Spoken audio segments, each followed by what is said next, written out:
আসসালামু আলাইকুম, ভালো আছেন সবাই? গুড। আজকে অনেকগুলো বিষয় নিয়ে আমরা আলোচনা করেছি। আজকে অনেকগুলো ভালো গুরুত্বপূর্ণ জনস্বার্থ সংশ্লিষ্ট সিদ্ধান্ত এসছে। আমি একটা একটা করে আপনাদের সাথে আলোচনা করি। আলোচনায় যাবার আগে দুটো কথা বলবো যে আজকে যে সিদ্ধান্তগুলো এসছে তার মধ্যে দুটো সিদ্ধান্ত দুটো কমিশনের যে রিকমেন্ডেশন ছিল সেই রিকমেন্ডেশনগুলো বাস্তবায়নের উদ্যোগ হিসাবেই গ্রহণ করা হয়েছে। একটা হচ্ছে আমাদের বিচার বিভাগ সংস্কার কমিশন আমাদের সিভিল প্রসিডিওর কোডে কিছু কিছু পরিবর্তন আনবার জন্য সুপারিশ করেছিলেন। তারই আলোকে আমরা সেই ব্রিটিশ সরকারের সময় প্রণীত সিপিসির কিছু কিছু সংশোধন আজকে নীতিগতভাবে অনুমোদন করতে পেরেছি। আপনারা জানেন যে বাংলাদেশে একটা কথা আছে যে কারোর সাথে শত্রুতা করতে গেলে একটা ল্যান্ড মামলা জুড়ে দাও, তাহলে 3 জেনারেশনে সেই মামলা আর শেষ হবে না।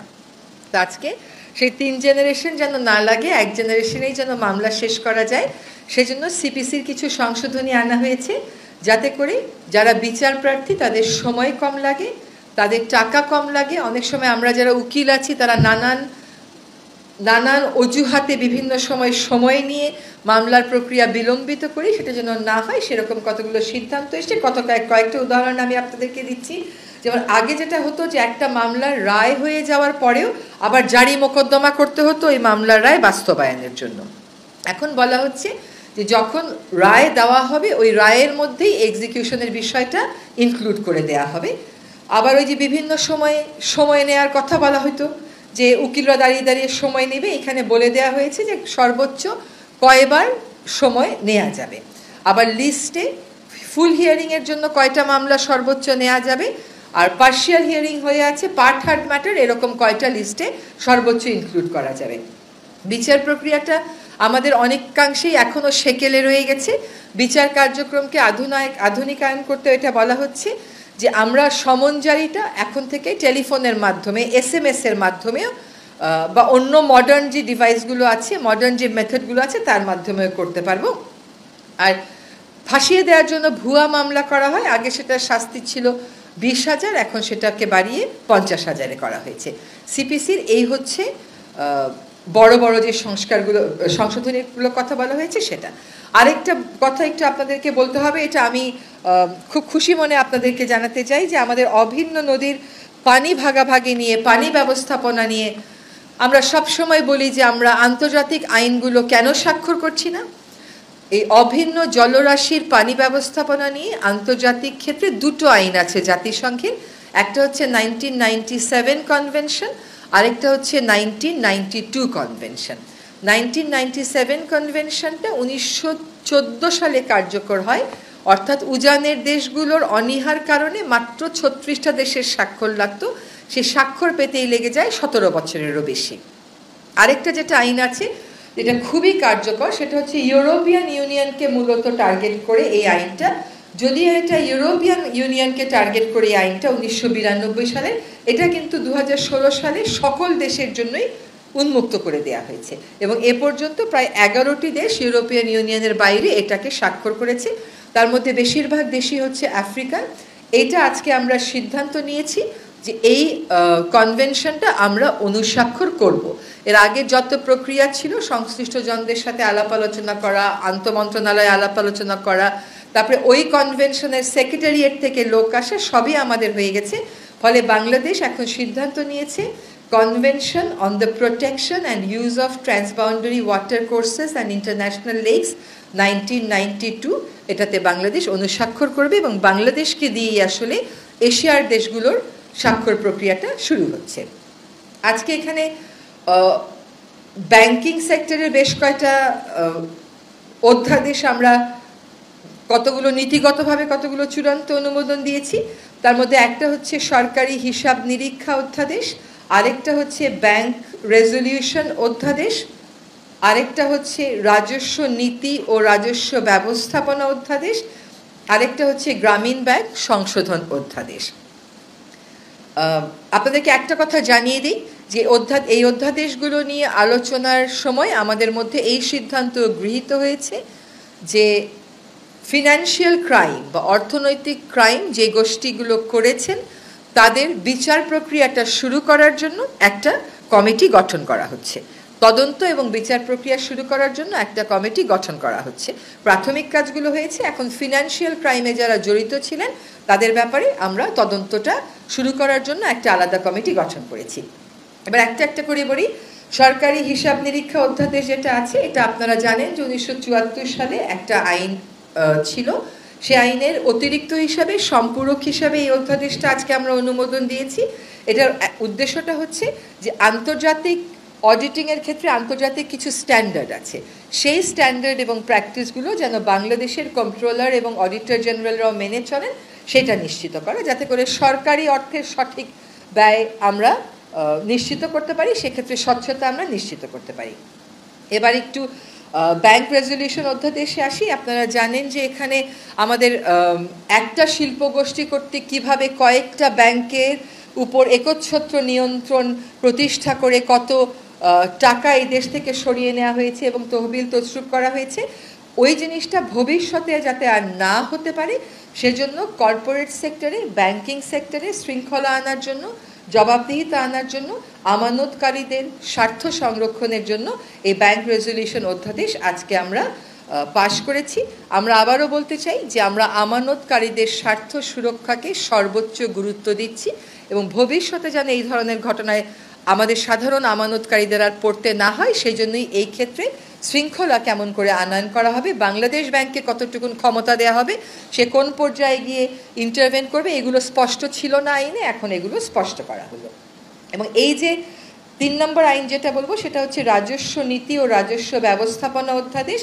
এটা কিন্তু জনপ্রশাসন সংস্কার কমিশনের একটা রিকমেন্ডেশনের বেসিসে এই অধ্যাদেশটা করা হয়েছে। আমাদের মাননীয় প্রধান উপদেষ্টা মহোদয় 26শে মার্চ যখন ভাষণ দিয়েছিলেন তখন তিনি এই কথাটা বলেছিলেন যে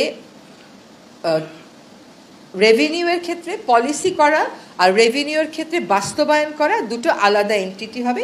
সেই মোতাবেক রাজস্ব নীতি ও রাজস্ব ব্যবস্থাপনা অধ্যাদেশে আমরা দুইটা কাজকে আলাদা করছি। একটা কাজ হচ্ছে যারা রাজস্ব সংক্রান্ত নীতি প্রণয়ন করবেন, আরেকটা কাজ হচ্ছে যারা এই নীতিটা বাস্তবায়ন করবেন।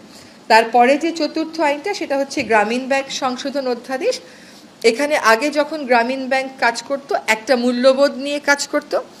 সেই মূল্যবোধটা হচ্ছে যারা গ্রামীণ ব্যাংকের বেনিফিশিয়ারি তাদেরই সে থাকবে এই ব্যাংকটার পরিচালনার ক্ষেত্রে।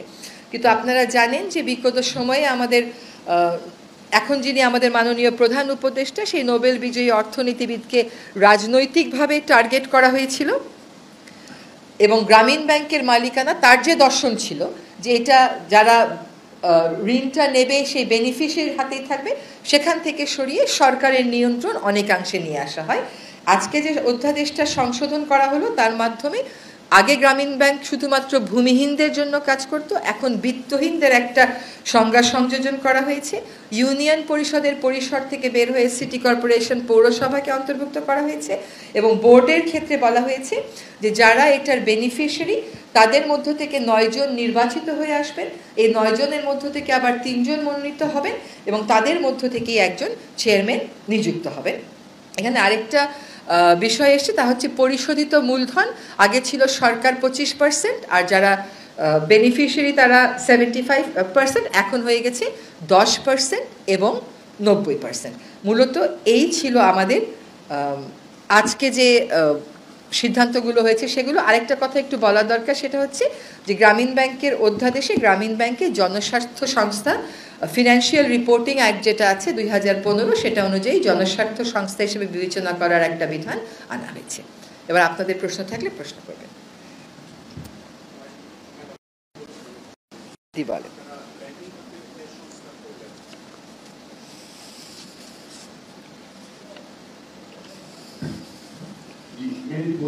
মেহেদি বলেন। আপনারা ব্যাংকিং খাতের যে সংস্কার করলেন, আইনি যে সংস্কার করলেন, আগে আমরা দেখতাম এক একটা গোষ্ঠী একাই 7-8টা ব্যাংকের মালিকানা নামে বেনামে নিয়ে নিত, এখন এটা কি বন্ধ হবে? এটা স্পষ্ট করেছেন কি?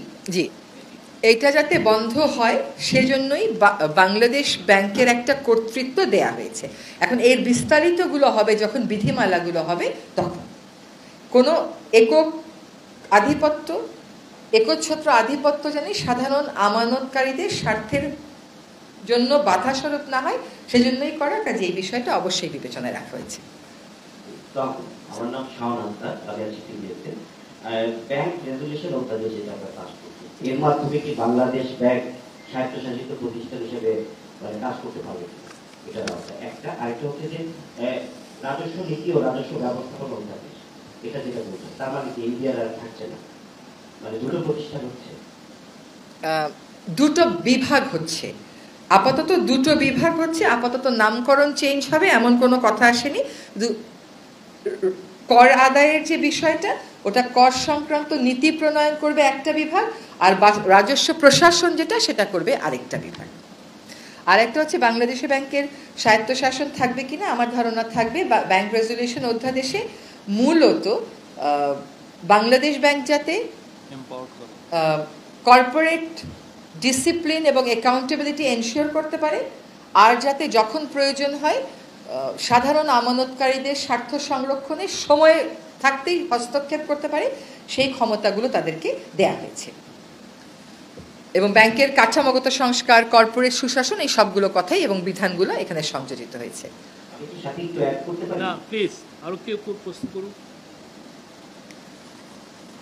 জি,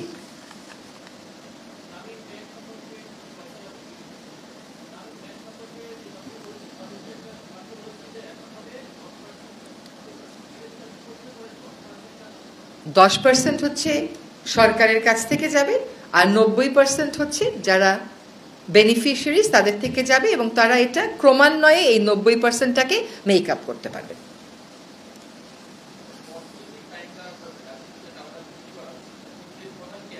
কমিটি করা হবে, আজকে সিদ্ধান্ত হয়েছে কমিটি করা হবে। Any other question?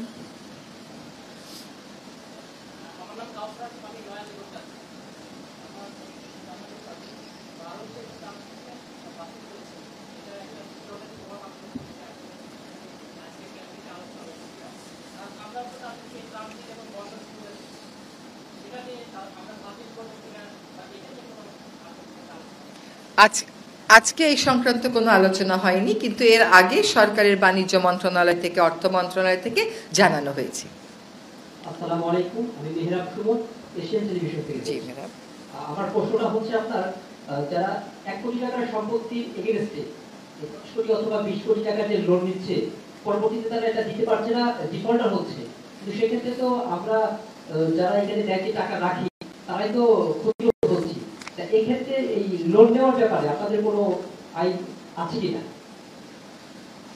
না, এই যে আপনাকে বললাম না যে ব্যাংক রেজুলেশন অধ্যাদেশ, এখানে ব্যাংকগুলো কেন দুর্বল হয় সেই প্রত্যেকটা কারণই মেনশন করা আছে। তার মধ্যে আপনি যেটা বলেছেন সেটা একটা, মূলধন ঘাটতি কেন হয়, তারল্য সংকট কেন হয়, দেউলিয়াত্বে কেন পড়ে, এইগুলোর কোথায় কোথায় কর্পোরেট গভর্নেন্স স্ট্রেনদেন করলে এবং বাংলাদেশ ব্যাংকের ওভারসাইটটা স্ট্রেনদেন করলে এই জিনিসগুলো আর হবে না, সবকটাই মেনশন করা আছে।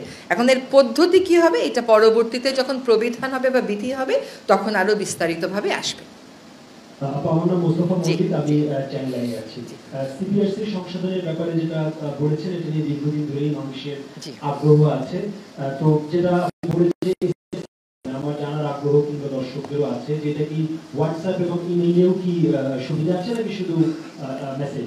খুব ভেরি গুড কোয়েশ্চেন। এটা আসলে যখন আপনি মামলাটা দায়ের করেন তখন আপনি বলেন আপনার মামলা উনার বিরুদ্ধে, ওনার নাম, বাসার ঠিকানাই। এখন বলা হচ্ছে আপনি তার ফোন নাম্বার দেবেন, আপনি তার এনআইডি নাম্বার দেবেন, আপনি তার ইমেইল অ্যাড্রেস দেবেন, যতটুকু আপনার পক্ষে নেওয়া সম্ভব। এই প্রশ্নটা আজকে আমাদের ক্যাবিনেটেও এসেছিল। এই সিপিসির অনুমোদনটা আজকে নীতিগত অনুমোদন হয়েছে। এই প্রশ্নগুলো আসার প্রেক্ষিতে চূড়ান্ত অনুমোদনের ক্ষেত্রে এই হোয়াটসঅ্যাপ, এই সমস্ত বিষয় বিবেচনা করা হবে। এবং আমি যে আপনাকে হোয়াটসঅ্যাপটা করেছি বা এসএমএসটা করেছি, আপনি তো বিদেশেও থাকতে পারেন, আপনি যে পেলেন এটা আমি কেমন করে এনশিওর করব, রেকর্ড কিপিং কিভাবে হবে, এগুলো যখন চূড়ান্ত আইনটা আসবে তখন ইনক্লুড করা হবে। আমরা নারী সাংবাদিক থেকে একটা কোশ্চেন নেই, তারপর আপনারা এখানে আসি। আছেন কি করবেন না? ওকে, আসসালামু আলাইকুম, আমার নাম মনিরুজ্জামান উজ্জ্বল, আমি জাগরণিয়া থেকে বলছি। আমার প্রশ্নটা একটু আজকে একটু ভিন্ন। নির্বাচন কমিশন 20 এপ্রিলের মধ্যে নিবন্ধন করার তারিখ দিয়েছিল, কিন্তু এনসিপি আজকে জানিয়েছে যে নির্বাচন কমিশন সংস্কার না হওয়া পর্যন্ত তারা নিবন্ধন করবে না। এই ব্যাপারে সরকারের অবস্থান কি, বা নির্বাচন কমিশনের সাথে সরকারের কথাবার্তা হয় কিনা, বা সরকারের স্ট্যান্ডটা জানতে চাচ্ছি। নির্বাচন কমিশনের সাথে সেইভাবে তো আর সরকারের কথাবার্তা বলার সুযোগ নেই। তবে যেটা হলো যে সরকার বলবে নির্বাচন কখন হবে সেই মোতাবেক তারা নিশ্চয়ই প্রস্তুতি নেবে। আর এনসিপির এটা একটা রাজনৈতিক অবস্থান, এটা নিয়ে আজকে আমাদের ক্যাবিনেটে কোনো আলোচনা হয়নি এবং আমরা আসলে আপনার মুখ থেকেই শুনলাম, কারণ আমরা তো সকাল থেকে ক্যাবিনেট মিটিংয়েই ছিলাম। So I don't think this is something that the cabinet will take up. এটা আমাদের অন্তর্বর্তীকালীন সরকারের উপদেষ্টা পরিষদের আলোচ্য বিষয় তো নয়।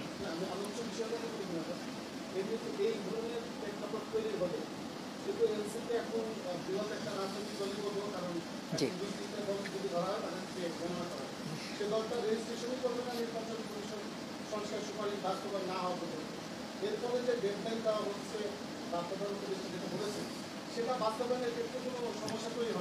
এখন হয়তো এনসিপির দাবিটা তার রাজনৈতিক দলের অবস্থান থেকে তার রাজনৈতিক দাবি, এনসিপি তার রাজনৈতিক যার দাবি কিভাবে আদায় করবে, কিভাবে নিষ্পত্তি করবে, এটা এনসিপি বুঝবে। এটার সাথে সরকারের নির্বাচন সংক্রান্ত যে ঘোষণা সেটার ব্যত্যয় ঘটার আমি কোনো কারণ দেখছি না। Last question. আমি গোলাম কিবরিয়া, বাংলাদেশ টেলিভিশন থেকে বলছি। যেহেতু অন্তর্বর্তী সরকার শপথ নেবে, মাননীয় প্রধান উপদেষ্টা বিমানবন্দরে নিয়েই বলেছিলেন জনগণ যতদিন চায় ততদিনই অন্তর্বর্তী সরকার থাকবে। সম্প্রতি সময়ে প্রধান উপদেষ্টা বলেছেন যে সম্ভাব্য তারিখে 26শে জুনে নির্বাচন হবে। সেক্ষেত্রে জনগণ এই সরকারকে কতদিন চাচ্ছে বা জনগণের যে একটা জরিপ সেটা কি নেওয়ার কোনো উদ্যোগ সরকারের পক্ষ থেকে আছে? জনগণ শব্দটা তো অবশ্যই অনেক ব্যাপক একটা শব্দ। আসলে আপনি যদি এখন 8 তারিখের প্রেক্ষিত আর আজকের প্রেক্ষিত বিবেচনা করেন, দুইটা প্রেক্ষিত কিন্তু বেশ ভিন্ন।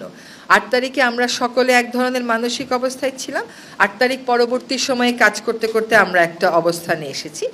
এখন সরকার প্রধান থেকে এটা স্পষ্ট করে দেয়া হয়েছে যে ডিসেম্বর থেকে জুনের মধ্যেই নির্বাচন হবে। ফলে এখন এইটুকুনি আমাদের কর্ম প্রাধিকারের মধ্যে আছে। আমার একটা বিষয় একটু জানার ছিল, এটাই লাস্ট কোশ্চেন প্লিজ। আমরা দেখেছি বিগত সময় প্যারালালি সরকারের অর্থ মন্ত্রণালয়ের একটা প্রতিষ্ঠান ছিল, আর্থিক প্রতিষ্ঠান, তারাও ব্যাংকগুলোর উপর খবর জানত এবং সরকারি ব্যাংকগুলো তারাই আসলে নিয়ন্ত্রণ করতো। তো তাতে আসলে মানে যে ব্যাংকের যে ডিফল্টটা বা এইসব কাজগুলো আসলে হতো আর তো সেক্ষেত্রে আপনাদের এই নতুন ব্যাংক রেগুলেশন অ্যাক্টের মাধ্যমে কি আপনারা বিলুপ্ত করছেন? আপনি একটু বলেন বিলুপ্ত। আমরা যেটা দেখি তো বিগত সময় দেখেছি যে বাংলাদেশ ব্যাংকের পাশাপাশি সরকারের আর্থিক প্রতিষ্ঠান বিভাগ একটা বিভাগ ছিল যেটা সরকারি ব্যাংকগুলোকে নিয়ন্ত্রণ করত। নিয়ন্ত্রণ হচ্ছে বাংলাদেশ ব্যাংক সব ব্যাংককে নিয়ন্ত্রণ করত। তো এই রেগুলেশন অ্যাক্টের মাধ্যমে আপনারা কি সেই প্রতিষ্ঠানটিকে বিলুপ্ত করছেন? না, না, কোনো প্রতিষ্ঠানই বিলুপ্ত হচ্ছে না। যেটা হচ্ছে যে সেন্ট্রাল ব্যাংকে আরো এম্পাওয়ার করা হচ্ছে, বিশেষ করে যাতে এই লুটপাটটা আমরা গত 15 বছর দেখেছি যে ব্যাংকে একদম দিনে দুপুরে যে ব্যাংকের যে লুটপাট, আমার আপনার যে আমানতের টাকা এটা নিয়ে বিদেশে চলে যাওয়া, সেটাকে বন্ধ করার জন্য আসলে এই ব্যাংক রেগুলেশন অ্যাক্ট এটা করা হয়েছে।